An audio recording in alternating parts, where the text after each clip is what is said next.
In 1967, a woman received a photo in the mail. No return address. The man in the photo was a stranger, but on the back, someone had written her missing son's name, Louise Sodder. I love Brother Frankie. A little boy's A90132. Nobody has ever decoded that message. Louise had been missing for 22 years. This is what happened to maybe. 5 kids, 1 night, 0 bodies. Fayetteville, West Virginia, Christmas Eve 1945. The Sodders were unremarkable. George and Jenny, Italian immigrants, 10 kids, Fayetteville, West Virginia. George ran a trucking business. He also had one habit that mattered. He hated Mussolini. Loudly, constantly, to anyone nearby. Most people didn't care. One man did. Weeks before Christmas, a man showed up to sell life insurance. George said no. The man left. Then turned back and said, "Your house is going to go up in smoke, and your children are going to be destroyed." George didn't report this. 2 other things happened that month that George also didn't report. A man was seen watching his children walk home from school. Different days, same man. And someone, without telling George, quietly erased his home insurance policy. George found out about that later, much later. The man who raised it, remember him. He comes back. The 5 youngest Sodder kids asked to stay up late. Marusi, 14, Martha, 12, Louise, 10, Jenny, 8, Betty, 5. George and Jenny said yes, then went to bed. At 12:30 a.m., Jenny got a phone call. Wrong number. The woman on the line asked for someone who didn't live there. In the background, laughing, clicking glasses. Jenny hung up. 30 minutes later, she woke up again. Smoke. George and Jenny grabbed the kids they could reach and ran outside. 4 made it. The staircase was already gone. The 5 youngest kids, the ones who'd been awake just an hour ago, were still up there. George had 4 ways to get back inside. The phone, dead. The line had been cut. Not burned. Cut. Cleanly. 14 feet up the pole, before the fire started. The ladder he kept against the house, gone. Found later in embankment, 75 feet away. His 2 coal trucks, both dead. Neither started. Both were running fine hours earlier. The rain barrel, frozen solid. No phone, no ladder, no trucks, no water. The fire department arrived at 8 a.m., 7 hours after the fire started. When they searched the rubble for the children, no bones, no teeth, not one fragment of human remains. From 5 children, the coroner held an inquest the next morning, 1 day after the fire. His conclusion: all 5 children died in the fire. No remains required. Cause: faulty wiring. Except the Christmas lights stayed on through the early part of the fire. Faulty wiring would have cut them immediately. And George just had the wiring inspected. Fire cables of leaving 0 remains require temperatures between 1,400 and 1,800 degrees.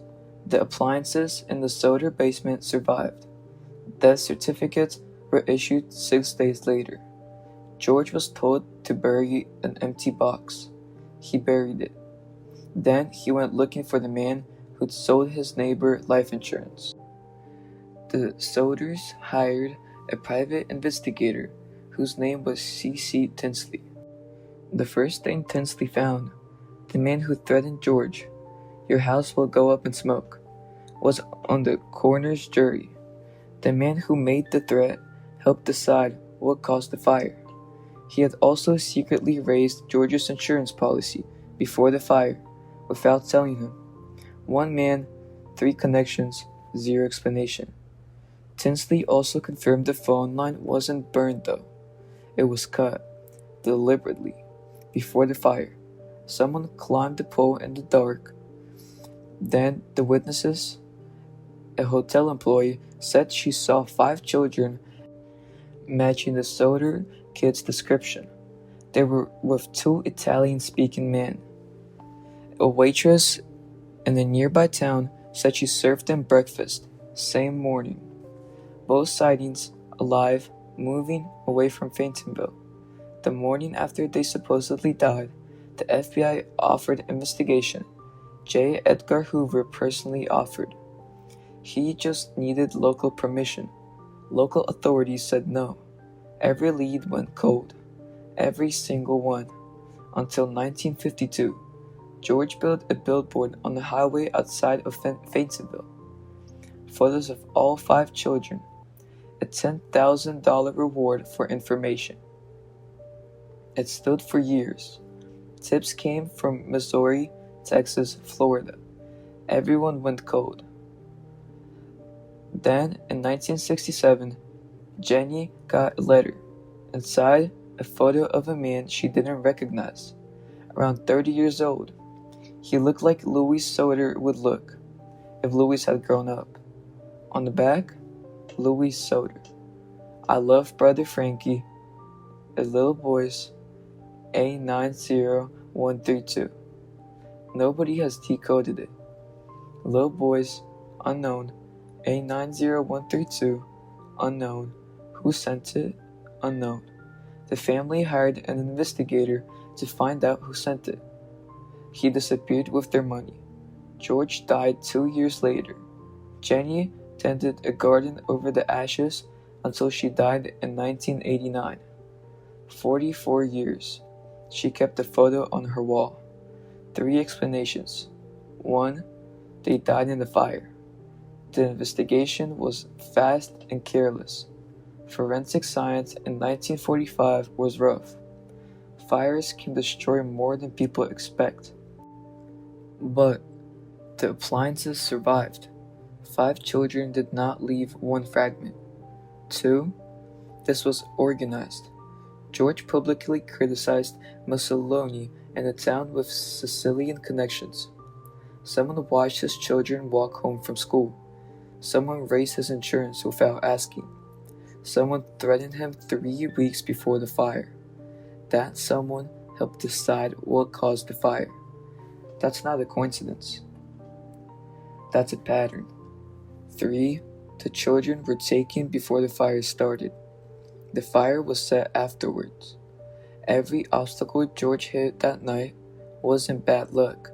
It was preparation. The phone line went down first. Then the ladder moved. Then the trucks stopped working. Then the fire started. None of this is proven. None of this disproven. Here's the thing about the Sodder fire that doesn't have an answer. A fire that kills 5 children leaves something behind. Bone fragments, teeth, something. The Sodder fire left nothing. Not one fragment from 5 people. Either the fire was unlike any documented house fire in the era, or someone wanted there to be nothing to find. The case is still open.